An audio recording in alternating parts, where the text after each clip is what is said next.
السلام علیکم ناظرین، میں ہوں آپ کا میزبان ایم اے رضا اور آپ دیکھ رہے ہیں ٹی پی نیوز۔ ناظرین،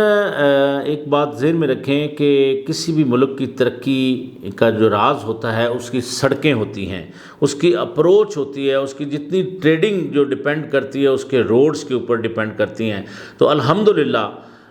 میں سمجھوں گا کہ پاکستان کے اندر اس چیز کے اوپر بہت تیزی سے کام جاری ہے، جس پر ناظرین ہم نے سوات موٹر وے پر ایک رپورٹ آپ کو پیش کی تھی۔ آج کی رپورٹ بھی بہت بڑی رپورٹ ہے ہمارے پاس، جو موٹر وے کھاریاں سے سمجھے لاہور کو ٹچ کر رہی ہے، وہ بننے جا رہی ہے۔ اس کے اوپر ہمارے پاس ایک بڑی مستند اور فیکٹس کے اوپر مبنی ایک رپورٹ ہے، اس کو لازم پورا دیکھیں، اور کیونکہ اس سے ہماری ملکی ترقی اور ہماری کاروباری ترقی جڑی ہوئی ہے۔ تو ویڈیو کی تفصیل میں جانے سے پہلے آپ چینل کو لازم سبسکرائب کریں اور ساتھ میں لگے بیل آئیکن کو بھی دبائیں تاکہ ہماری ہر نئی آنے والی ویڈیوز کے نوٹیفیکیشن آپ کو ملتے رہیں۔ ناظرین، سیالکوٹ کے لیے ایک چھوٹی سی سڑک ہوا کرتی تھی کسی دور میں، لیکن بعد میں جو اس وقت کی گورنمنٹس تھی انہوں نے یہ فیصلہ کیا کہ چونکہ یہ بہت بڑا صنعتی شہر ہے، سپورٹس کی کافی یہاں پر فیکٹریز ہیں، اور ساتھ میں جو جڑے چھوٹے چھوٹے ایریے آتے ہیں ان کے لیے موٹر وے ہونی بہت ضروری ہے۔ تو سیالکوٹ موٹر وے لاہور سے بنائی گئی، اور اس کو اب یہ سمجھ لیں کہ سمبڑیال ایک شہر ہے چھوٹا سا سیالکوٹ کا، تو اس کے ساتھ اس کو جوڑا گیا ہے اب، یعنی کہ سیالکوٹ کی موٹر وے مکمل ہو گئی ہے، پھر آگے سمبڑیال تک وہ موٹر وے بن گئی۔ اچھا، یہ موٹر وے بنی، پھر اس کے بعد اب جو اس وقت جو زیر تکمیل ہے منصوبہ جو وہ ہے جی سمبڑیال سے کھاریاں تک موٹر وے، جس پر اب میں آپ کو اپنے ناظرین کو اس پروگرام کے توسط سے بتا دوں کہ اس پر اب تیزی سے کام جاری ہے۔ اس کی زمینوں کی خریداری مکمل ہو چکی ہے، فنڈ سارے ایلوکیٹ ہو گئے ہیں اور اس کی تعمیر شروع کر دی گئی ہے اور اس پر تیزی سے کام جاری ہے۔ اچھا ناظرین، یہ جو کھاریاں سے سمبڑیال والا جو ٹکڑا ہے یہ تقریباً یہ سمجھ لیں 64 کلومیٹر کا ہے۔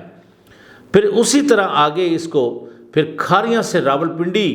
کے ساتھ جوڑا جائے گا، اور اس کے ساتھ جو شہر آئیں گے، یعنی یہ سمجھ لیں گوجرانوالہ کا بھی بہت بڑا فائدہ ہے، کیونکہ گوجرانوالہ بھی ہمارا صنعتی شہر ہے، اس کے اندر بھی بہت ساری انڈسٹریز ہیں۔ تو یہ تقریباً جس طرح کالا شاہ کاکو سے 8-10 کلومیٹر کا فاصلہ لاہور کا بنتا ہے، تو اسی طرح گوجرانوالہ سے تقریباً 14 کلومیٹر کے بعد ایک انٹرچینج دیا جائے گا جو سیدھا موٹر وے سے جڑ جائے گا۔ اچھا، پھر راولپنڈی تک جو آئے گی کھاریاں سے روڈ، وہ تقریباً 112 کلومیٹر ہے۔ یہ جو کھاریاں اور سمبڑیال والا منصوبہ ہے یہ انشاءاللہ 2023 میں یعنی اگلے سال تک یہ مکمل ہو جائے گا۔ پھر اس سے اگلے سال یعنی ٹوٹل 2 سالوں میں یہ موٹر وے جو راولپنڈی سے سیالکوٹ ہی سمجھ لیں کہہ لیں، کیونکہ لاہور سے سیالکوٹ آئیں گے، سیالکوٹ سے پھر باروں بار یعنی کہ وایا سمبڑیال آپ سیدھا راولپنڈی آئیں گے۔ اس سے یہ ہو جائے گا جو M5 موٹر وے جو ہمارا بڑا موٹر وے ہے وہ تقریباً یہ سمجھ لیں کوئی 450 سے بھی زیادہ کلومیٹر سفر بنتا ہے، تو اس سے 80 کلومیٹر جو سفر ہے وہ کم ہو جائے گا۔ اب اس کی جو ہم یہ سمجھیں کہ اس کے اوپر جو ٹریکس دیے جائیں گے،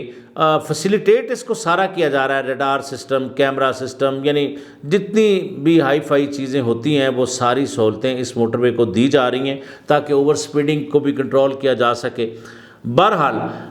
جن جن شہروں کو اس کا فائدہ ہوگا اس میں اب جو سر فہرست جو ہے شہر وہ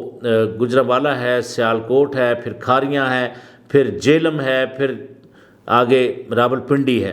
تو یہ ایک ملکی ترقی کے لیے بہت ایک بڑا سٹیپ ہے۔ گورنمنٹ نے اس کے سارے فنڈز ایلوکیٹ کر دیے ہیں، اور اس کی جو منظوریاں ہیں، جو CWP ہے اس کی منظوری اس کی تقریباً ہو چکی ہے، مکمل ہو چکی ہے۔ اب آگے ایکنک کی منظوری ہے، تو اس کے بعد اس کو تیزی سے مکمل کیا جائے گا تاکہ ملکی ترقی کے اندر یہ ایک بہت بڑا قدم ہوگا، کیونکہ سارے صنعتی شہر اس کے ساتھ جڑے ہوئے ہیں، اور پھر وہ اسلام آباد، پھر آگے KP کے ان علاقوں کی طرف نکلے گا، تو اس سے ہمارے ملک کے اندر انشاءاللہ بہت زر مبادلہ بھی آئے گا اور عوام کو بھی ایک بہت بڑی سہولت ملنے جا رہی ہے۔ تو یہ ناظرین ایک اچھی خبر اور ایک خوشخبری والی خبر تھی ہمارے پاس، ہم نے کہا آپ سے شیئر کرتے ہیں۔ تو اپنا بہت سارا خیال رکھیے گا۔ میری نئی آنے والی ویڈیو تک کے لیے اپنے میزبان ایم اے رضا کو اجازت دیجیے۔ اللہ حافظ۔